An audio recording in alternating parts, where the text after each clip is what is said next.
On the Family Sunday segment tonight, we talk about breastfeeding.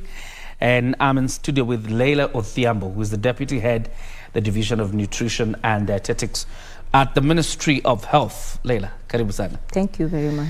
You know, speaking about the breastfeeding week, in most cases in Kenya is in August. Probably you can start by telling us why it had to come in July this time. Yeah, it was a ministry decision. Okay. We felt because that week, it's usually celebrated the first week of August globally. And we felt that week is a very busy week for Kenya. So we might be fighting for space with so many people, especially due to the electioneering period. And that week precedes the election week, or election day. So we moved it by a month because the whole point is to celebrate breastfeeding. So that is how we decided to have it the first week of July. Yes. What was the theme of this year and why is it important? The theme of this year is Step Up for Breastfeeding, Educate and Support. So it goes along a theme called the warm chain for breastfeeding. And the warm chain for breastfeeding is ensuring that different actors or different stakeholders play their role without breaking the chain, as you know how a chain looks like. So we have different actors who have roles either to support or to promote breastfeeding, and therefore they need to play their roles. So that is the push that we have this particular year to ensure that every stakeholder understands their role and takes up their role, so to educate and support for breastfeeding. Yeah, so if I explain a bit, we have different players. In the immediate is the receiving of the child to the world. You see, like the child is received by a healthcare provider who now initiates the baby to breastfeeding. And then the other healthcare workers also support the mother to continue breastfeeding. And at home we have the father who is also supporting the mother and also is a parent to the child. And therefore that environment for breastfeeding is supported. We also have different players like employers, and their role is to ensure when this mother goes back to work, first they get their maternity leave so that they can have time to breastfeed the child, but also when they get back to work, for example, if it's before the 6 months period when the child is supposed to be exclusively breastfeeding, then this employer is able to support the mother to ensure that exclusive breastfeeding continues. We have other players like you, the media, who also plays a big role in educating, advocating for breastfeeding, like what you're doing today. Then we have the youth, of course. The youth are also in the intermediary, either themselves, they are parents, they are mothers, and they can push their peers in innovative ways. You know, we and the youth are a bit different, and there are innovative ways that the youth can support breastfeeding. The community itself, because the mother is in the community, the community has a role. Let me give an example, like the what are they called? The religious leaders. They are part of the community. They can promote breastfeeding. So we have very different and unique players who can either take a role of supporting breastfeeding or educating about breastfeeding. So each one of them, we are saying, take up your role or step up for breastfeeding, educate and support, so that the chain is not broken and this mother is cushioned, and therefore the baby is able to get this life-saving commodity, which is the breast milk. There are several facts that came up. Obviously, like, 61% of children enjoying exclusive breastfeeding. But before we even talk about those facts, kindly elucidate for the viewer to understand, what is exclusive breastfeeding? Yeah, exclusive breastfeeding is when a baby is given only breast milk, either by taking from the mother directly on the breast or through any other means, but the baby is consuming only breast milk with no other food or drink, including water, for the first 6 months of life. That is the definition of exclusive breastfeeding. The only exception is any medication that is given by a doctor when the child falls sick. Any other thing is not supposed to enter that baby's mouth until the 6 months. So that is what is exclusive breastfeeding. 61% of children now in the Republic of Kenya are enjoying exclusive breastfeeding. I don't know whether when you look at facts in the years before, whether that was where the number stood, or this is an improvement? And if it is, what would you attribute it to? Yeah, I'll start by saying where the statistics come from. We have what we call the Kenya Demographic Health Survey, where we survey the country, and right now the survey is going on. So that is statistic of 61 is for 2014. Okay. And that is what we stand with, that at that time, 61% of children were being exclusively breastfed. And that means that these children are benefiting from the optimal benefit of breast milk to the child, including protection from illnesses. That is one of the optimal roles of breastfeeding, growth and development, and also protection from, of course, from illnesses like diarrhea and exposing them to death because of those illnesses, and also unique benefits like prevention of ensuring the baby is their IQ level is optimum. So studies have shown that children who have been exclusively breastfed, their performance in IQ tests are higher than children who are not exclusively breastfed.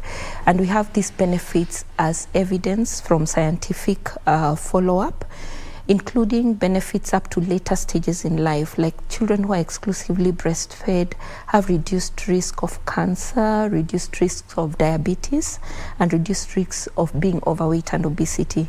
Obesity is a risk factor for non-communicable diseases like diabetes and hypertension. So this time when the child is being exclusively breastfed, there are benefits that follow through the child up to their adulthood, including their outcome in terms of economic development for the country, their achievement in school because of the better IQ.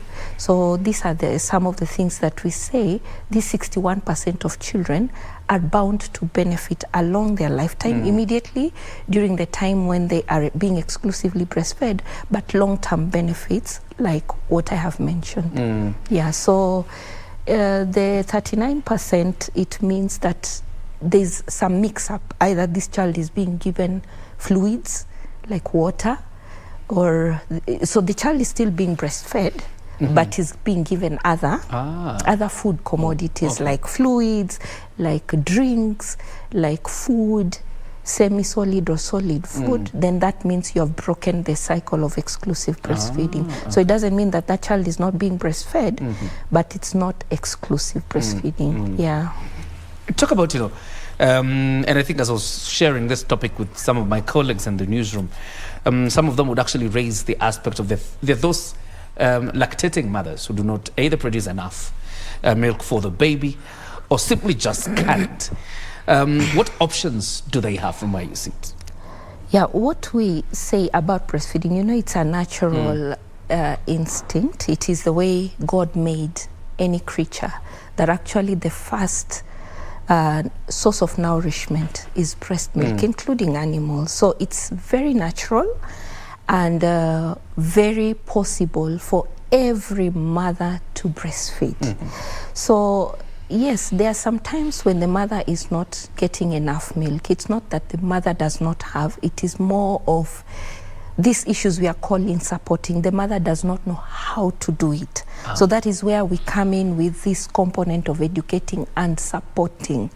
So sometimes when we notice the mother comes into the health facility, or we visit them at home and they say they feel like they don't have enough milk, then we now demonstrate to them, how do you put the baby to the breast so that milk comes out? Because there's a lot of connection. There's a way you can. There's a way you can trigger. Even a mother who, for example, I'm a mother and I die and I have a child, another mother can breastfeed for me, like after just stimulating the breast to produce milk. So these are the things we call support, that the mother is supposed to be supported after we do a lot of education, and therefore we put the mother to the breast. We show them how to do it, and most of them, even those who had stopped breastfeeding because they felt they didn't have, we call it relactation, we managed to take them back to continue breastfeeding. So every mother,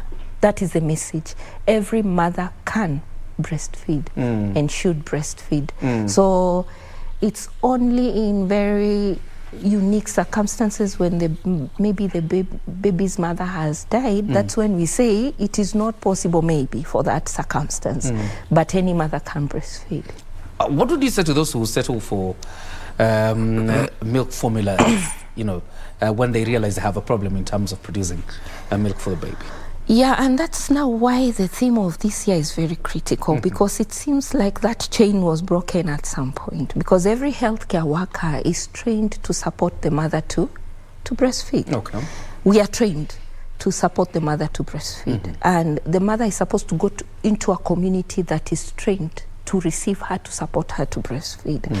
So you find that if the mother is not exposed enough to this information, then there's that risk of her feeling either she doesn't have enough milk and therefore quickly opts, because the mother cares for the child, and quickly opts to another option of giving the child nourishment.